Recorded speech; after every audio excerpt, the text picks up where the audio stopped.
Greetings, dear viewers. This is George from Ireland, and I'm continuing my series for A-level history about Nazi Germany. So, analysing how the war impacted the popularity of the Nazi Party. Now, the public shouldn't have been surprised when war was declared, because the Nazis were all into militarism and bellicosity and massively beefing up the military, which they said was for defensive purposes. And I suppose some people fell for that. Anyway, the Soviet Union was invaded by the Third Reich in June 1941, and the Reich Ministry of Propaganda promised a rapid victory, and there were some spectacular successes in the early days. But the public soon became depressed, especially when an appeal was put out for warm clothing to be donated. Some people later said that they were very perspicacious and knew the war was lost at this point, but I doubt many of them did, and certainly wouldn't want to believe that. There was some good news for Germany at that time. Hungary, Romania, Bulgaria, and the independent state in Slovakia all throwing in their lot with the Third Reich. So public opinion rallied a little bit. But Operation Barbarossa, that was the invasion of the Soviet Union, began to stall, and people grew worried that winter. The Japanese attack on Pearl Harbor on the 7th of December 1941 brought the United States into the war, not against Germany initially, until Hitler cretiноusly declared war on the United States, his greatest ever mistake. Public confidence began to take a bit of a blow. Of course, there were some dyed-in-the-wool Nazis who would not be shaken. Anyway, there was more bad news on the horizon in 1942, the defeat in El Alamein, and the surrender of Stalingrad in February 1943 meant that funeral music was played on the radio. These defeats were too big to be disguised. For example, in the case of Stalingrad, the Third Reich had announced the capture of Stalingrad a few months before it actually surrendered. They claimed they'd already taken the city when they hadn't. They were still fighting there. And so it was obviously a blow to their credibility too. Anyway, so to keep the public sweet, large amounts of money was spent on vanity projects well into the war.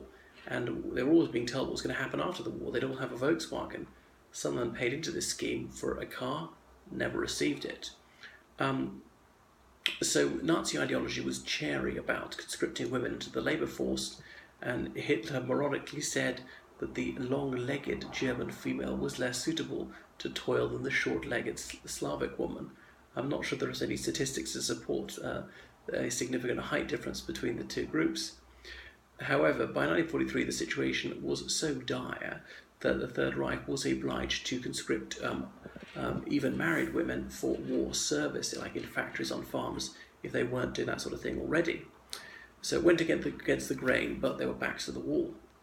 The impact of Allied bombing on the Third Reich also depressed the public mood. Despite all this propaganda saying, oh, it'll only stiffen our spine, that wasn't the case, just as it wasn't the case in the United Kingdom. There are not that many people are so valiant. How would you feel about bombs being dropped on you? Does it make you eager to fight, or would you rather the war was over? Now, the war can end two different ways. Obviously, you can win or you can lose. Well, I suppose you could negotiate a surrender, but giving up seemed to be an easier way to give in. And yes, there were a few fanatics. So the bombing of Germany was very heavy indeed. Compared to the United Kingdom, about 60,000 civilians were killed in the war. Not all of them were killed by bombing. Some of them were sunk in ships and so forth. 3 million German civilians were killed in that war. Now, not all of them were killed by bombing, it's true. Opposition grew. There were more people involved in swing kids groups who admired American and British fashions and swing music. You can see the film about them, Swing Kids. So, and the state grew more ruthless about killing dissidents. The regime was paranoid about the enemy within, and with good reason. Of course, it was a crime to spread defeatism or despondency, and many people were losing heart. They might become faint-hearts by listening to BBC broadcast in German, and these were fluent German speakers who were doing it. Some of them were German liberals and other anti-Nazis. So listening to that was punishable by being sent to a concentration camp. Kurt Waldheim was an officer in the German army, later president of Austria. He came home on leave one time unannounced and went into his parents' bedroom and saw his father listening to the BBC broadcast in German, and he said his father's face turned white. his father was petrified because this man thought his own son might report him to the Gestapo. Of course, he didn't. But anyway, there were on the propaganda newsreels. They have this sort of situation happening, and one of them is saying, father is saying to the son, "Well, don't you realise that that is just an attempt to lower your morale? These are all British lies and so on." And his son saying, "I'm old enough to tell truth from lies. Well, why would you listen to it?"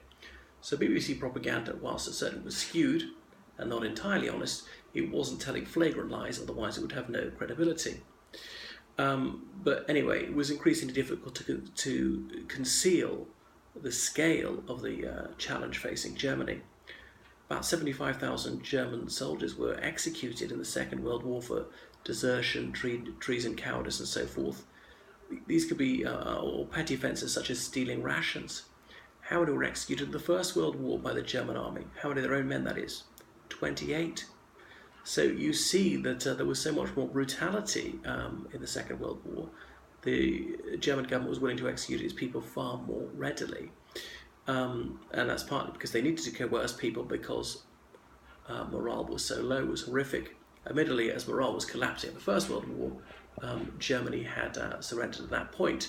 The enemy didn't actually get much deep into German territory before Germany called it a day.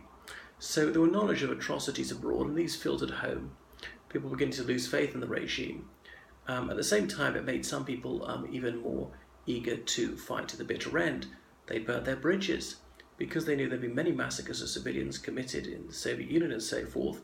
They thought, well, what are the enemy going to do to us if they triumph over us? And so there was a witticism going around, enjoy the war whilst you can, because the peace will be dreadful. It was a bit of gallows humour, because they thought the enemy are going to revisit on us the terrible crimes we committed against their people. And some of these soldiers who served on the Eastern Front, they'd seen the mounds of civilian corpses that their men had killed, and they thought the enemy are going to exact a terrible vengeance on us. However, there wasn't that much resistance. It's estimated that as little as 2% of the population actively resisted the Third Reich. So I suppose a lot of people just kept their head down and kept on going. And yes, there were some lunatic Nazis right to the end who really were fighting to the last man, the last round of ammunition. A few werewolf battalions, that's like guerrillas, fighting on after the official surrender. But popularity of Nazism obviously dipped towards the end. Surprising thing is it was never quite eliminated after the war. Denazification was undertaken by the Allied occupying powers, that's France, the United Kingdom, the United States, and the Soviet Union. And a survey was done. Do you agree with these statements that Nazism was basically a good idea with a few faults? And 50% of people agreed with that statement 3 years after the war. And you might think that they realised it was a catastrophe and it had committed countless large-scale atrocities. And do you agree with this statement? Germany was not responsible for the recent war, and 75% of people agreed with that. So I suppose they were falling for Third Reich propaganda. It hadn't been undone a few years after the war. It was so deeply embedded. Perhaps more people actually agreed with those statements than said it, because it might seem to be faintly dangerous things to admit to foreign survey takers. So there we are.